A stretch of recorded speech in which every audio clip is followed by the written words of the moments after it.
이 주간에 우리가 통독으로 읽었던 말씀은 시편의 말씀이었습니다. 시편은 모두 150편 되어졌지만 5개의 두루마기로 되어져 있는데, 지난 한 주간 동안은 첫 번째 두루마기 1장부터 41편부터 41편까지의 말씀을 읽었습니다. 정말 시편의 말씀은 주옥 같은 말씀이다, 이게 절로 느껴지지 않습니까? 나의 힘이 되신 여호와여, 내가 주를 사랑하나이다. 아는 게 힘이라 그러고 권력이 힘이라 그러고 돈이 힘이라 그러는데 하나님이 힘이라고 어떻게 이렇게 고백할 수 있을까? 하나님의 힘인 자의 삶의 고백.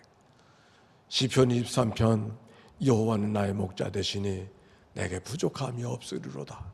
그가 나를 푸른 풀밭에 누이시며 쉴 만한 물가로 인도하시는도다.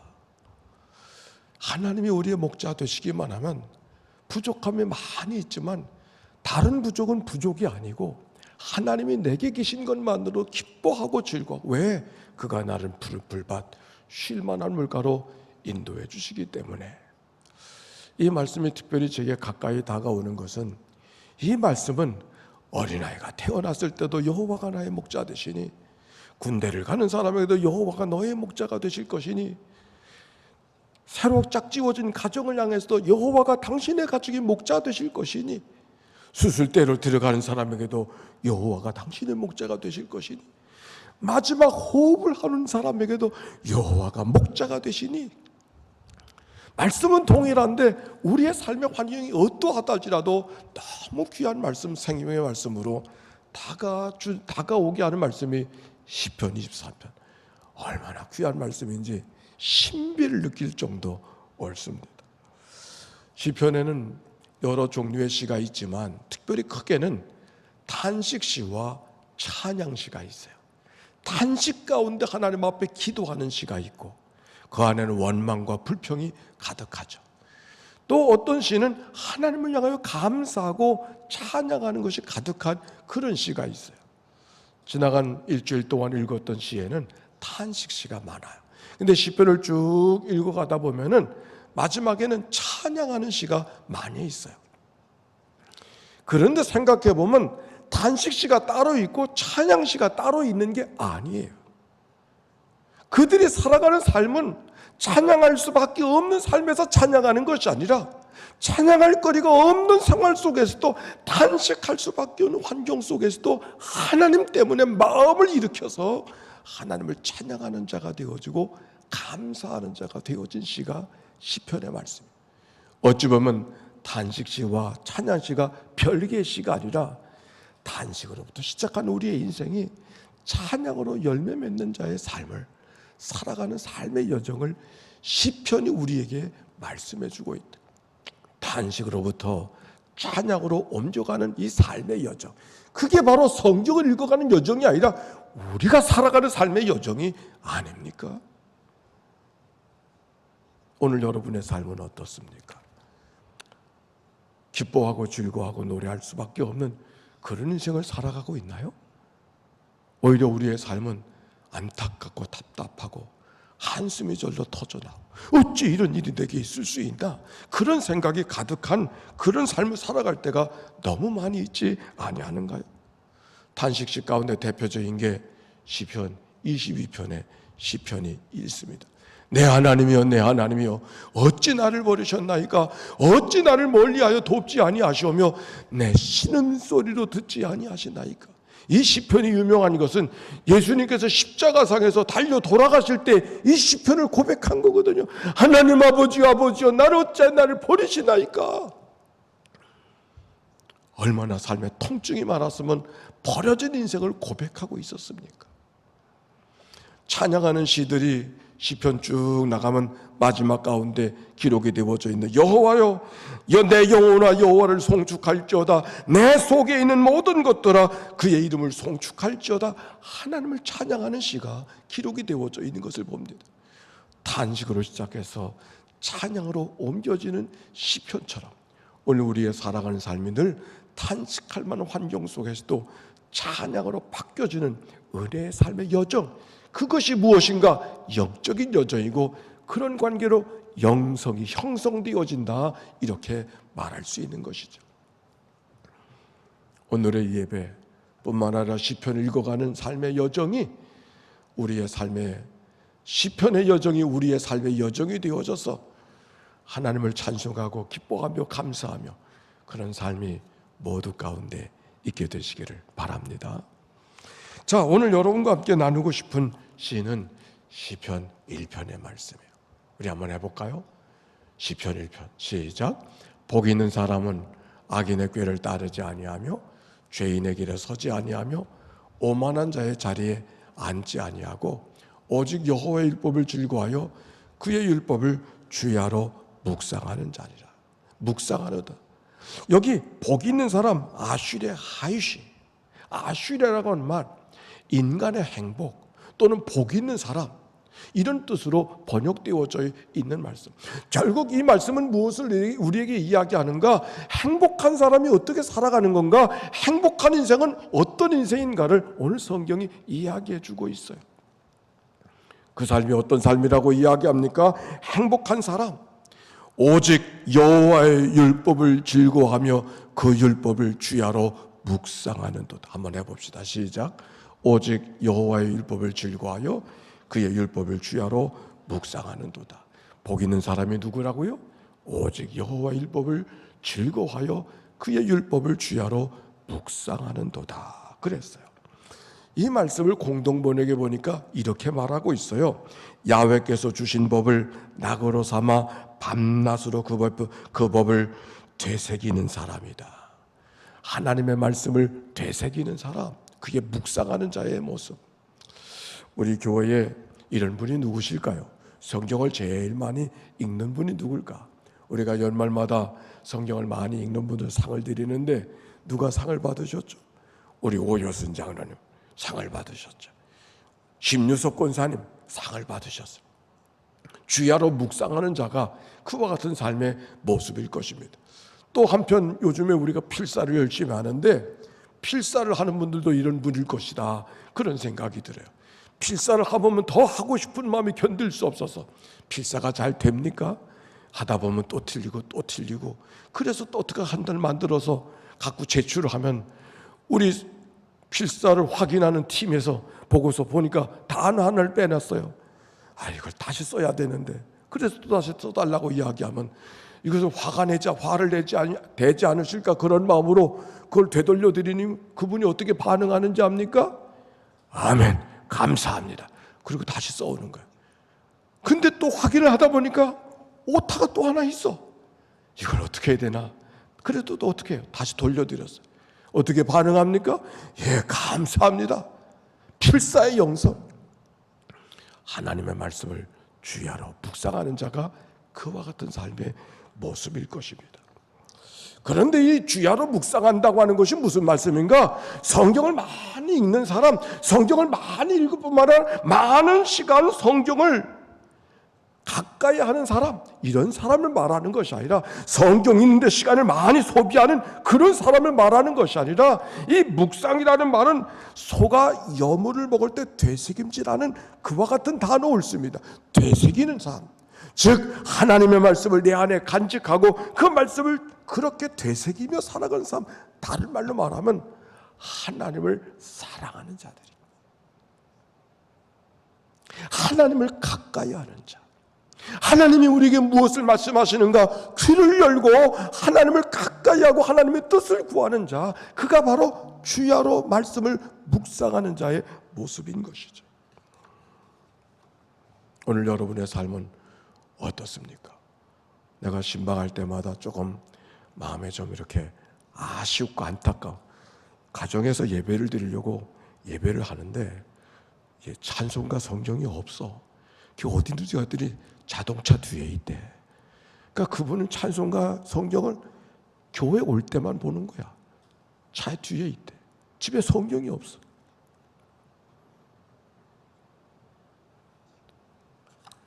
웨슬레 행복론이라고 하는 책에 이런 얘기가 기록이 되어져 있어요.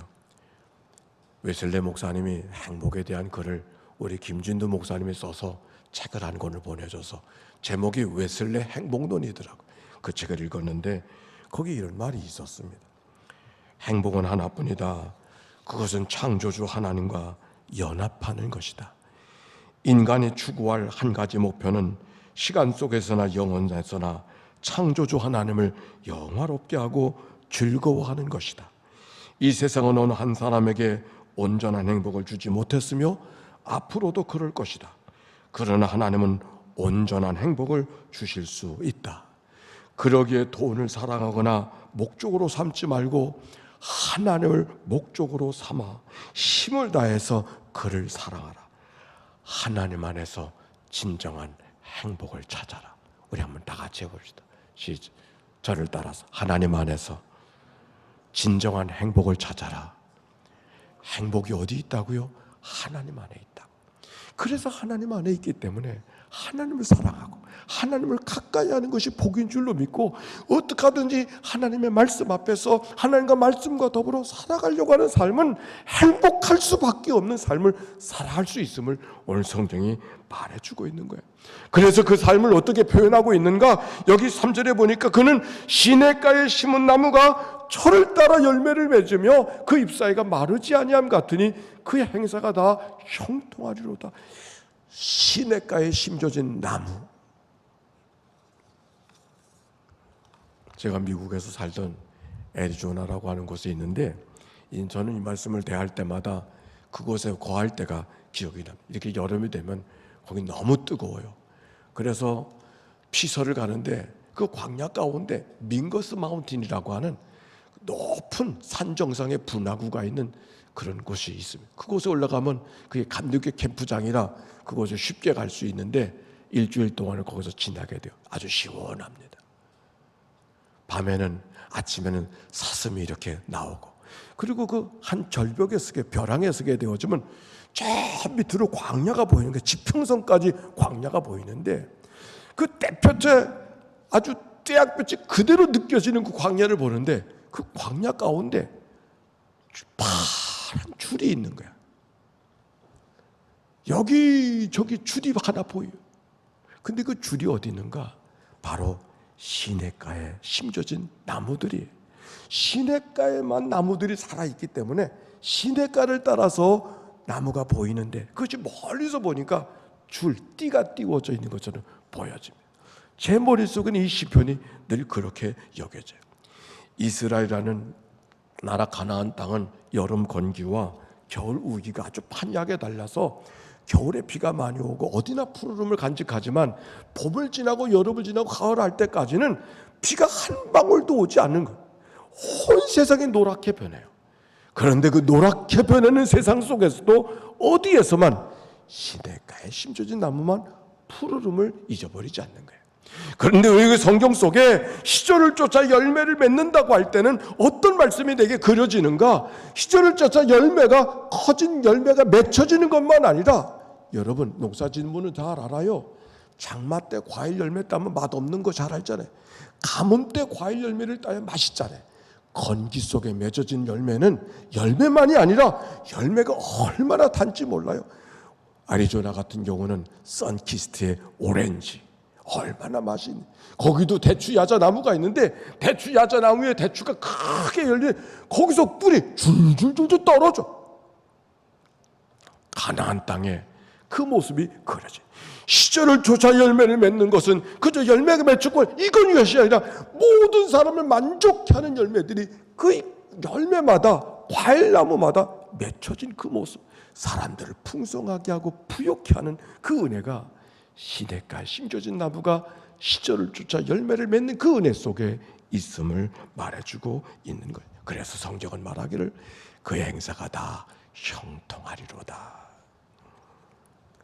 세상에 이런 문제 저런 문제가 있지만 그러나 이런 문제 저런 문제들이 합하여서 선하게 하시고 복되게 하시는 그 하나님의 은혜가 있음을 성경이 말해주고 있는 거예요.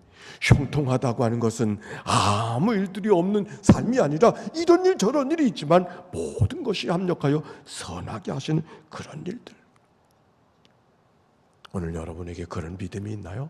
합력하여 선하게 하시는 그 하나님의 은혜 말입니다. 탈무드에 이런 얘기가 있습니다. 아키바라고 이름하는 랍비가 한 사람이 있었는데 이 사람이 여행을 하게 됐습니다. 근데 여행을 할 때 혼자 여행하지 않고 당나귀 한 마리하고 개 한 마리를 데리고, 그리고 밤에 불을 켜야 되니까 램프 하나를 들고 여행을 하게 됐어요. 먼 길을 가다가 동네를 찾지 못하고 헛간 같은 빈 집을 하나 찾아서 이 밤에는 여기서 유숙을 해야 되겠다 싶어서 잠을 자려고 하는 건 낯선 곳에 있으니 잠이 잘 오지 않아서 램프에 등을 켜고서 읽을 거리를 읽고 그렇게 지내고 있었었는데, 그런데 바람이 휙 불어가지고 램프가 꺼져버리고 말았어요. 그 당시 옛날에는 불 하나 켜는 게 쉽지 않을 거 아닙니까? 에휴, 일찍 잠을 청해야 되겠다. 그리고 잠을 청했는데 피곤해서 그런지 한밤을 단번에 자버리고 말았어요. 근데 아침에 일어나서 보니까 집 앞에 메어두었던 개가 죽어 있는 거예요. 당나귀도 죽어 있는 거예요. 이게 웬일인가 봤더니 굶주린 사자가 와서 동물들을 다 죽이고 도망을 간 거죠. 실망스러운 마음이 있어서 이제 터덜터덜 램프 하나를 들고 드디어 동네에 이르게 되어졌습니다. 근데 그 동네에 가보니까 너무 적막감이 가득한 거예요. 이게 웬일인가? 가서 보니까 어젯밤에 도둑이 습격을 해가지고 그 동네 모든 물건들을 훔쳐가고 사람도 많이 죽였다고 하는 그런 얘기를 하는 거예요. 그때 아키바라는 랍비가 가슴을 쓸어내리면서, 어젯밤에 내가 묵었던 곳에 바람이 불지 않아서 등불이 꺼지지 않았다면 계속 나는 등불을 켜고 있었을 것이고, 그러다면 어떤 일이 벌어졌을까? 아니, 개들이 죽지 않았으면은 개들이 지나가는 도둑을 보고 막 짖어댔을 텐데 죽어버렸으니까 짖을 수가 없어서 도둑이 나를 피해갔구나 생각을 해보니까, 이야, 안 된 게 잘 된 거구나. 우리가 그럴 때가 참 많이 있죠. 안 된 게 잘 된 거. 우리를 때때로 왜 이게 안 되는가, 왜 이게 일이 이렇게 안 되게 어려움을 주는가, 그럴 때가 있지만 잘 된다고 다 성공한 게 아니고 안 됐다고 다 안 된 것도 아니에요. 하나님께서는 우리가 어떤 것이든지 가장 좋은 것으로, 가장 귀한 것으로, 가장 필요한 것으로 우리의 삶을 인도해 주신다고 하는 사실, 오늘 성경이 우리에게 이야기해 주려고 하는 것이죠. 여러분, 힘든 일이 있나요? 너무 낙심하지 마세요. 실패했다고 생각하는 분이 계시나요? 너무 우울해하지 마세요. 하나님이 내 편 되시니 누가 나를 대적하리요? 환난도 곤고도 핍박도 적신도 위험도 칼도 나를 그리스도의 사랑에서 끊어낼 수 없음을 기억하고 믿음을 갖고 살아가는 그런 은혜가 우리 모두 가운데 있게 되시기를 바랍니다. 그런데 그가 누구에게 그런 삶을 살아갈 수 있는가? 주의 율법을 주야로 묵상하는 자에게. 주야로 묵상한다는 것은 성경을 많이 읽는 자를 말하는 것이 아니에요. 하나님을 사랑하는 자, 하나님의 말씀의 촛줄에 우리의 모든 것을 들이대고 살아가는 그런 자의 삶, 마치 강줄기에 뿌리를 받고 거기에 말씀의 물줄기에 우리의 삶을 받고 살아가는 자의 삶, 하나님을 살아가는 자의 삶의 모습이죠. 바울이 고백했죠. 하나님을 사랑하는 자, 곧 그 뜻대로 부르심을 입은 자들에게 모든 것이 합력하여 선을 이루느니라. 모든 것을 선하게 하시다. 성경학자의 말에 의하면 시냇가에 심겨진 나무는 자연적으로 자라는 나무가 아니라 누군가에 의해서 옮겨 심겨진 나무라고 하는 거예요. 합력하여 선하게 하시는 것은 누구에게나 합력하여 선하는 것이 아니에요. 하나님을 사랑하는 자, 곧 그 뜻대로 부르심을 입은 자들에게, 부르심을 입은 자들에게. 사랑하는 성도 여러분, 이 시간이 하나님의 부름을 받은 자라고 하는 고백이 여러분에게 있나요? 하나님의 부름을 받은 자라고 하는 그런 고백. 사마리아 여인이 예수님께 물었어요. 우리들의 조상들은 이스라엘에서 예배하고 당신들은 예루살렘에서 예배하라고 이야기하니 어디서 예배해야 됩니까? 예수님이 말씀하셨어요. 이 산도 아니요 예루살렘도 아니라 하나님께 참되게 예배하는 자는 영과 진리로 예배할 때가 오나니 곧 이때라. 하나님은 영이시니 예배하는 자가 영과 진리로 예배할지니라. 오늘 가고 싶어도 갈 수 없는 예배당이 되어졌지만 예배당에 가지 못한다고 예배 못하는 거 아니에요. 예배할 자리가 없어서 예배 못하는 것이 아니라 우리 마음속에 예배할 마음이 없을 때 예배 못하는 거죠. 오늘 우리가 예배할 마음을 갖고 예배당에 가지 못해도 내 가정에서 내가 있는 자리에서 예배할 수 있다고 하는 게 뭔가? 예배하는 자리를 하나 만들었다는 그게 아니라 하나님이 여러분에게 불러주신 거예요. 예배할 마음을 갖는 게 하나님이 주신 마음이요. 여러분에게 예배할 마음만 있었나요? 도망가고 싶을 마음도 같이 있었잖아요.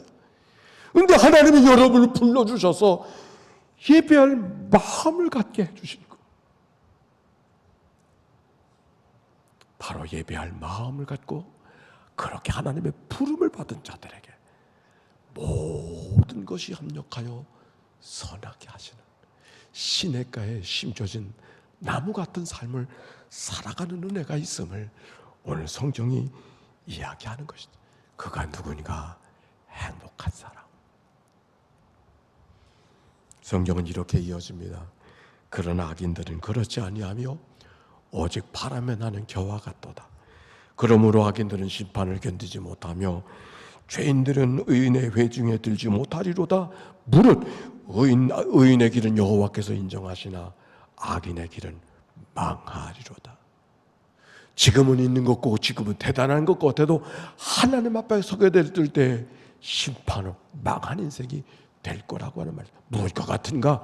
바람에 나는 겨와 같다 그랬어요. 겨, 여러분 아세요? 저는 겨가 뭔지 알아요. 농촌에서 목회하는데 농촌 가을가지가 끝나고 겨울이 되어지면은 벼를 쪄야 되니까 쌀을 만들어야 되니까 정미소 앞에 벼들이 산을 이뤄요. 저 겨들 어떡하나?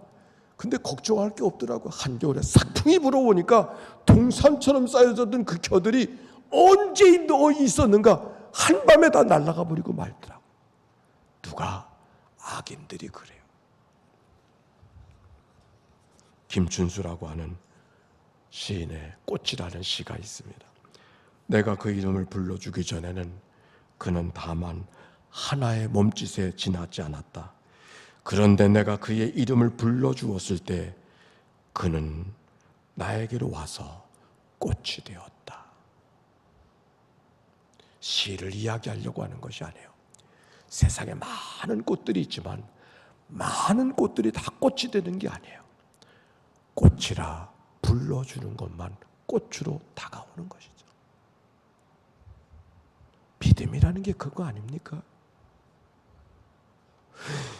믿음이라는 것이 뭔가 바라는 것들의 실상이요 보이지 않는 것들의 증거니 선진들은 이로써 많은 증거를 얻었대. 내가 무엇이 있는가 그게 중요하지 않아요. 더 중요한 것은 그것을 어떻게 바라보고 있는가. 믿음의 눈으로 바라보는 자의 삶. 없는 것 속에서도 믿음의 눈으로 바라보는 자의 삶. 불편한 것 속에서도 믿음의 눈으로 바라보는 자의 삶. 감사로 바라보는 사람에게 감사로 다가오고 찬송으로 바라보는 사람에게 찬송으로 다가오고 꽃으로 바라보는 사람에게만 꽃으로 다가오듯이 여호와는 나의 목자 되시니 내게 부족함이 없으리로다. 부족함이 없어서 부족함이 아니에요.